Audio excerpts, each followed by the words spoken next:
번째 말씀입니다.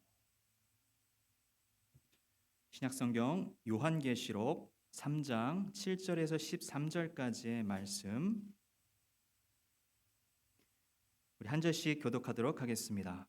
빌라델비아 교회의 사자에게 편지하라. 거룩하고 진실하사 다윗의 열쇠를 가지시니 곧 열면 닫을 사람이 없고 닫으면 열 사람이 없는 그가 이르시되, 볼지어다 내가 내 앞에 열린 문을 두었으되 능히 문을 사람이 없으리라.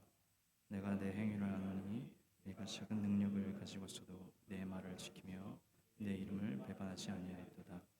보라, 사탄의 회당 곧 자칭 유대인이라 하나 그렇지 아니하고 거짓말하는 자들 중에서 몇을 내게 주어 그들로 와서 내 발 앞에 절하게 하고 내가 너를 사랑하는 줄을 알게 하리라.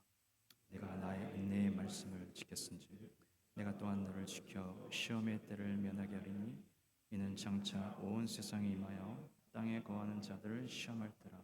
내가 속히 오리니 내가 가진 것을 굳게 잡아 아무도 내 면류관을 빼앗지 못하게 하라.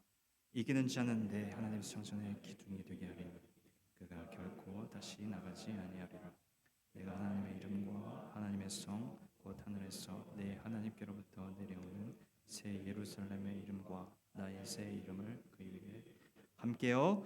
귀 있는 자는 성령이 교회들에게 하시는 말씀을 들을지어다. 아멘. 이 시간 담임 목사님 나오셔서 열린 교회라는 제목으로 말씀 전하실 때 큰 은혜 받으시기를 바랍니다.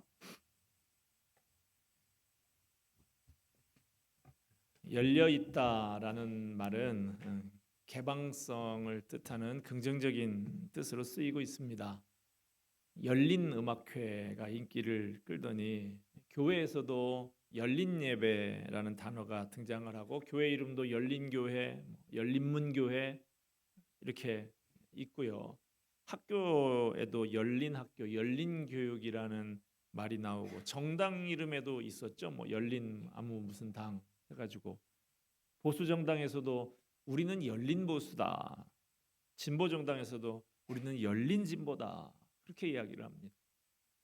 반면에 닫혀 있다라는 말은 폐쇄적인, 꽉 막힌, 답답한 그런 뜻으로 부정적인 이미지로 쓰이고 있습니다. 과거에 우리나라는 흥선대원군이 나라 문을 닫는 쇄국 정책을 채택함으로써 돌이킬 수 없는 손실을 초래했던 경험을 가지고 있습니다. 1세기에 소아시아에 존재했던 빌라델비아 교회를 향해서 편지를 쓴 사도 요한이 주님께서 교회 앞에 열린 문을 두었다고 합니다.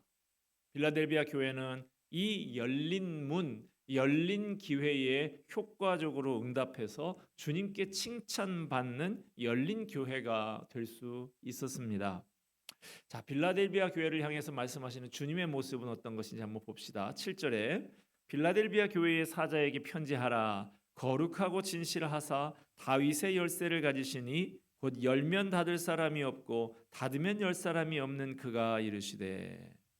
예수님을 다윗의 열쇠를 가지신 이로 묘사하고 있습니다. 다윗의 열쇠는 메시아 되신 주님의 권능, 이것을 의미하는 것입니다. 메시아 되신 주님이 권능의 열쇠를 가지고 교회 앞에 문을 열어주신다라는 것입니다. 8절 보십시다. 볼지어다 내가 내 앞에 열린 문을 두었으되 능히 닫을 사람이 없으리라. 주님께서 기회의 문을 활짝 열어주시는 거예요. 복음을 전할 수 있는 기회의 문을, 사랑할 수 있는 기회의 문을 열어주시는 것입니다. 문제는 우리가 이 열린 기회에 어떻게 응답하느냐라고 하는 것이죠. 빌라델비아 교회는 이렇게 주님이 열어주신 기회에 바르게 응답하는 모범을 보였습니다. 8절 하반절 보니까 내가 내 행위를 아노니 내가 작은 능력을 가지고서도 내 말을 지키며 내 이름을 배반하지 아니하였도다. 빌라델비아 교회는 서머나 교회와 함께 소아시아 7교회 중에 책망이 없는 두 교회 중에 하나였습니다. 사대 교회를 향한 편지에는 혹독한 책망이 가득한 반면에 빌라델비아 교회를 향한 편지에는 칭찬만 가득합니다. 빌라델비아 교회는 무엇 때문에 책망 없이 칭찬만 받았을까요? 대부분의 성경학자들은 그 원인이 선교 명령에 대한 순종 때문이라고 봅니다. 빌라델비아 교회는 작은 교회였던 것 같아요. 8절에 내가 작은 능력을 가지고서도 그랬죠. 선교에 대한 오해 중에 하나는 큰 능력이 있어야 선교할 수 있다는 생각입니다. 하지만 실제로 큰 능력이 있어야만 선교하는 것 아닙니다. 큰 능력이 없어도 선교할 수 있어요. 문제의 본질은 교회의 규모나 능력이 아니라 주님의 명령에 순종하느냐 하는 것입니다. 내가 가진 능력이 작다고 신앙생활에서 소극적, 부정적, 불신앙적이 되어서는 안 됩니다. 하나님은 작은 것을 가지고도 큰 일을 하게 하실 수 있는 분이기 때문에 그렇죠. 내가 가진 것이 비록 작아도 믿음으로 주님의 말씀에 적극적으로 순종해야 하는 것입니다. 그러면 내 능력이 아닌 하나님의 능력이 함께 하시는 것을 체험하게 됩니다. 다윗이 골리앗을 쓰러뜨릴 때 사용한 것 강력한 무기가 아니었습니다. 시냇가에 널려 있는 조약돌이었어요. 주님께서 5천 명을 먹이시고 12광주리를 남기셨을 때 양식을 대형 트럭에 실어 나르신 적이 없습니다. 한 소년의 도시락에 들어있던 떡 5덩어리, 물고기 자그마한 것 2마리, 그것 가지고 그렇게 하신 것이죠. 하나님은 작은 능력을 가지고도 믿음으로 적극적이고 긍정적으로 살아가는 사람들에게 큰 능력을 나타내 주시지만 자기가 가진 것 작다고 소극적이고 부정적으로 사는 사람은 심판하십니다. 1달란트 받은 사람, 남과 비교해서 자기가 가진 것이 작다고 생각하면서 받은 달란트를 땅에 묻어두고 사용하지 않았죠. 주인이 돌아와서 1달란트 받은 사람의 그 달란트를 빼앗아내고 쫓아냈습니다. 1달란트 받은 사람은 어두운 곳에서 슬피 울며 이를 갈게 되었다라고 하는 것이죠. 이 편지를 받을 당시에 빌라델비아 교회는 대략 7, 80명 정도 모이는 교회가 아니었을까 생각하고 있습니다. 지금의 우리 교회보다도 훨씬 작은 교회였던 것이죠. 그럼에도 불구하고 빌라델비아 교회는 주님이 칭찬하시는 큰 일을 해낸 교회였던 것입니다. 발로 쓴 내 인생의 악보라는 베스트셀러의 저자 레나 마리아의 이야기를 좀 소개하고자 합니다. 레나 마리아는 1968년에 스웨덴에서 태어날 때부터 중증 장애인으로 태어났습니다. 2팔이 없고요. 왼쪽 다리는 오른쪽 다리의 절반 정도나 되는 짧은 다리였습니다. 아이의 충격적인 모습에 당황한 의사가 3일 동안 부모에게 아이를 보여주지 못할 정도였다고 합니다. 그러나 마리아의 부모는 이 아이를 하나님이 주신 아이로 굳게 믿고 보통 아이와 똑같이 양육하기로 결심을 했습니다. 마리아는 어려서부터 그 누구보다도 밝고 명랑하게 자랐어요. 2팔이 없지만 오른발 하나 가지고 설거지도 하고 운전도 하고, 제가 동영상을 하나 틀까 그러다가 찾으면 레나 마리아 그러면 금방 그 영상들을 찾을 수 있습니다. 한번 보셔요. 발을 내밀어서 악수도 청하고 수영도 하고요. 피아노 연주도 하고요. 찬양대 지휘까지 합니다. 오른발 하나만 가지고 보통 사람들이 하는 대부분의 일을 다 할 수가 있게 됐어요. 그녀는 우리나라에서 열렸던 1988년 서울 장애인 올림픽에 스웨덴 대표로 참석해서 4개의 금메달을 목에 걸었습니다. 스톡홀름 왕립음악학교에서 현대음악을 전공해서 가스펠 싱어가 됐고요. 1995년에 비올라 연주자와 결혼해서 행복하게 살고 있습니다. 우리나라에도 몇 년 전에 KBS 열린음악회에 출연을 해서 어메이징 그레이스를 부르면서 하나님의 은혜를 간증하고 노래한 적도 있습니다. 그녀는 작은 능력, 남들이 볼 때는 너무 열악한 작은 능력을 가지고 있는 사람이었지만 큰 일을 행하면서 명품 인생을 살아가고 있습니다. 우리를 향한 주님의 선교 명령은 크게 두 가지로 나누어서 생각할 수 있습니다. 하나는 복음을 전하라라고 하는 명령이고, 다른 하나는 사랑을 실천하라 하는 명령입니다. 복음 전도와 사랑의 실천. 빌라델비아는 작은 능력을 가졌지만 주님의 이 두 가지 명령에 적극적으로 순종했습니다. 빌라델비아라고 하는 이 교회의 이름도 그런 의미로 지어졌는지도 몰라요. 빌라델비아라는 말은 헬라어인데 필로스 사랑이라는 말하고 아델포스 형제라는 말을 결합한 단어입니다. 합치면 형제 사랑 이런 뜻인 것이죠. 형제 사랑 교회 이렇게 되는 것입니다. 버가모 왕국 시대에 이 지역의 통치자였던 유메네스 2세가 전쟁에 나갈 때마다 정치와 군사 지식이 탁월했던 동생 아탈로스 2세에게 내정을 맡기고 떠났다고 합니다.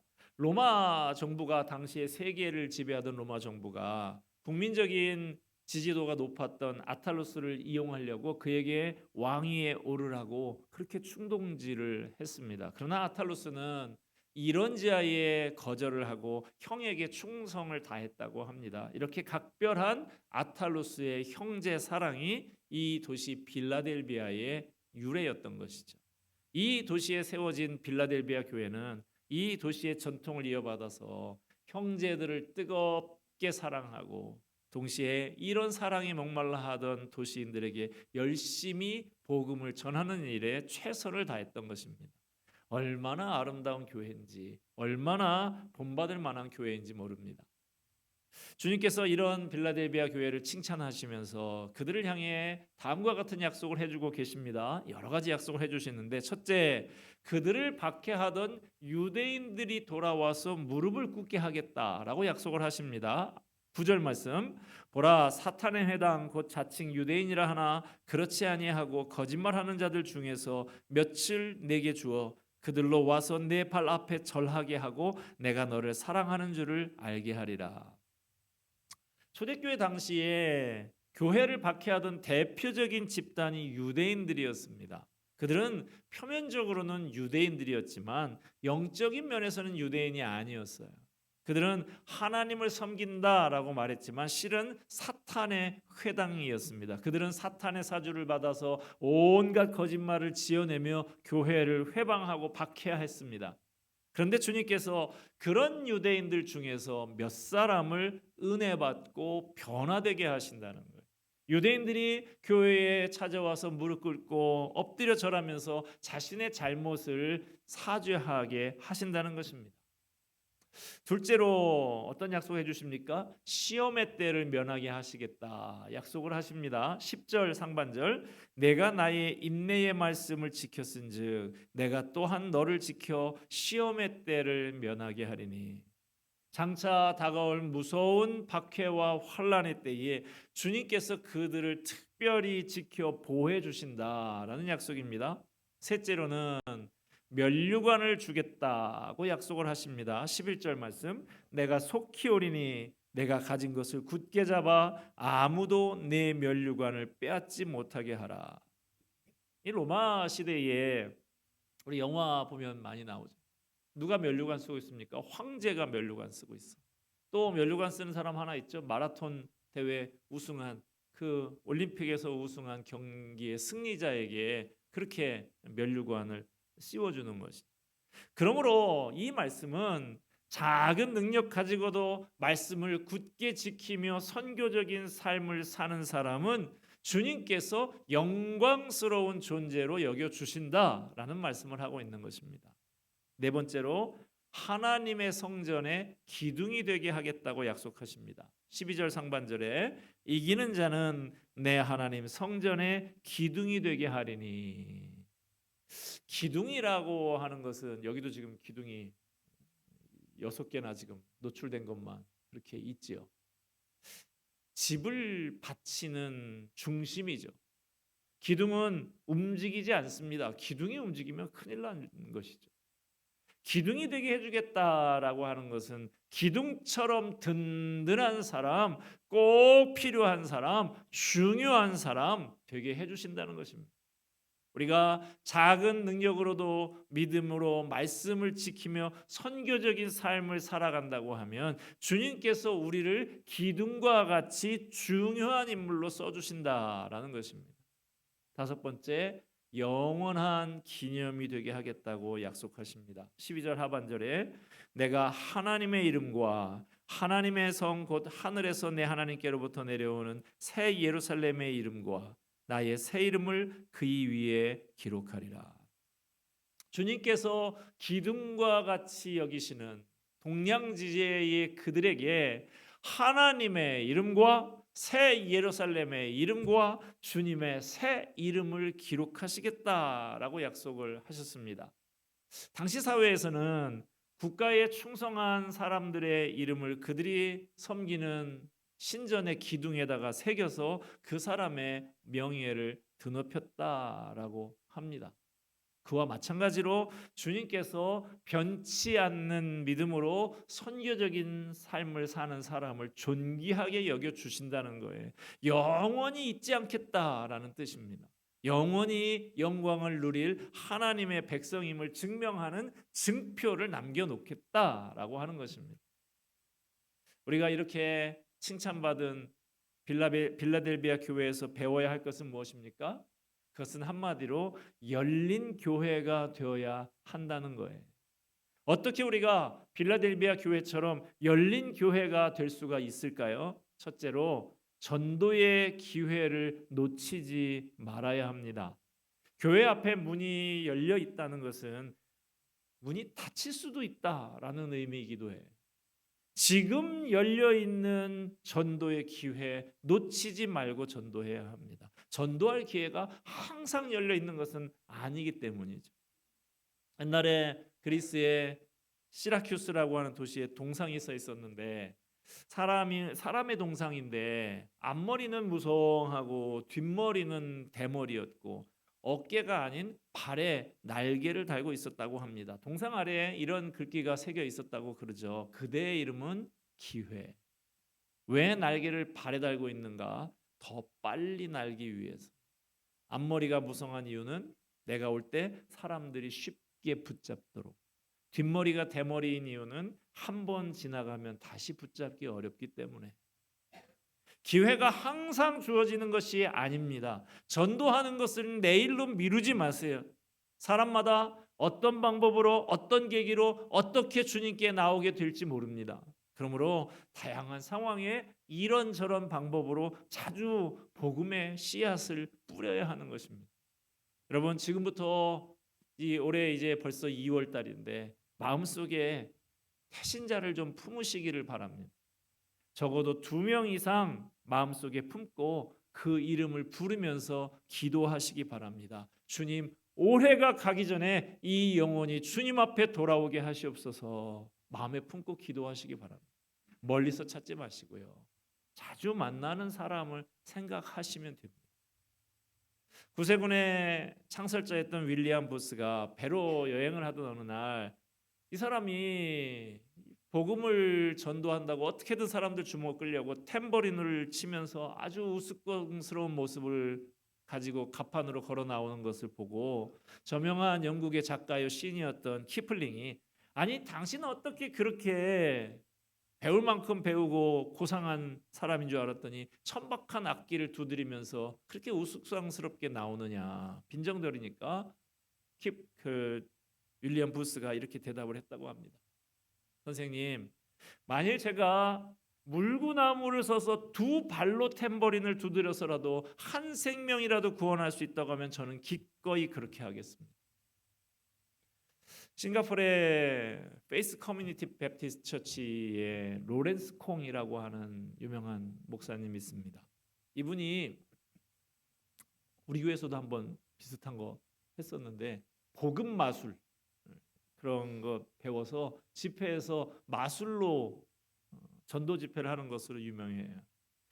그의 이런 전도 방법에 대해서 다른 기독교 지도자들이 이건 뭐 마술을 교회에서 하는 거 이게 합당한 것이냐라고 비판이 많이 있었습니다. 그에 대해서 그는 이렇게 말을 했습니다.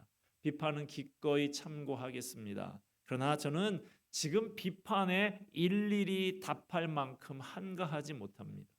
여유가 없습니다. 지금 이 순간에도 죽어가는 영혼들에게 가야 하기 때문입니다. 전도의 방법론이야 어떠하든지 불신자들을 향해서 활짝 열려 있는 그 마음이 얼마나 소중합니까? 어떻게 우리 교회가 빌라델비아 교회처럼 열린 교회가 될 수 있을까요? 둘째로 성도들 간에 마음의 문이 활짝 열려야 합니다. 우리가 교회 밖에 나가서 담대하게 전도하려고 하면 먼저 우리 안에 세상이 줄 수 없고 세상은 알 수도 없는 사랑이 있어야 하는 것이죠.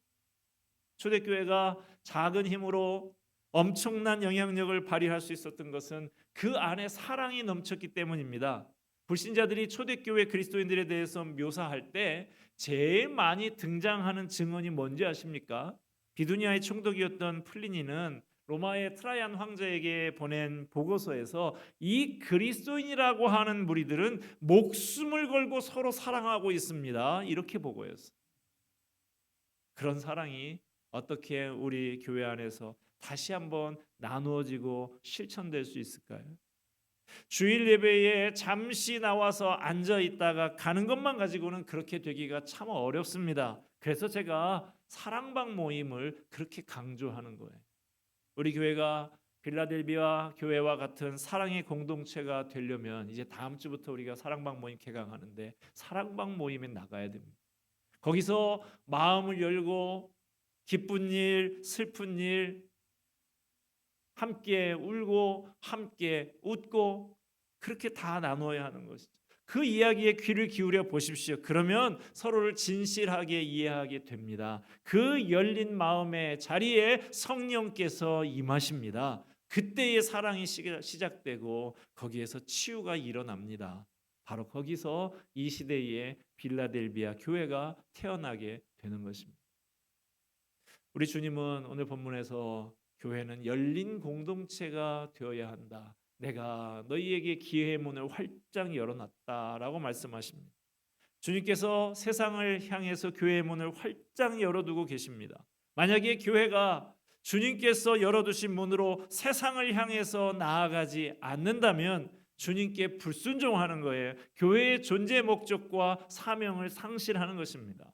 교회는 결코 폐쇄적인 공동체가 되어서는 안 됩니다. 항상 열려있는 공동체가 되어야 합니다. 세상을 향해서 문을 열지 않는 교회, 문을 걸어 잠그고 우리끼리만 지지고 볶고 있는 교회, 그런 교회는 결국 쇠약하고 위축하게 되고 마는 것이죠. 대체로 성도들 간에 서로 헐뜯고 싸우고 하는 그런 교회를 보면 전도와 이웃사랑을 소홀히 하는 교회들입니다. 전도와 이웃사랑에 힘쓰지 않으니까 남는 힘을 서로 싸우고 분쟁하는 일에 소모하고 있는 것이죠. 오늘 말씀은 빌라델비아 교회에만 주신 말씀이 아닙니다. 주님은 모든 교회를 향해서 동일한 심정으로 당부하고 계십니다. 13절 말씀 봅시다. 귀 있는 자는 성령이 교회들에게 하시는 말씀을 들을지어다. 교회들입니다. 복수예요. 이 교회들 안에 우리 성도 교회도 들어 있습니다. 누가 복 있는 사람입니까? 축복의 통로가 되는 사람입니다. 하나님으로부터 생명과 사랑과 평화와 기쁨의 축복 마음껏 받아서 그 축복을 이웃에게 아낌없이 나눠주는 사람이 참으로 복된 사람입니다. 여러분과 제가 이 세상에 존재하는 이유가 뭡니까? 축복의 통로가 되기 위해서예요.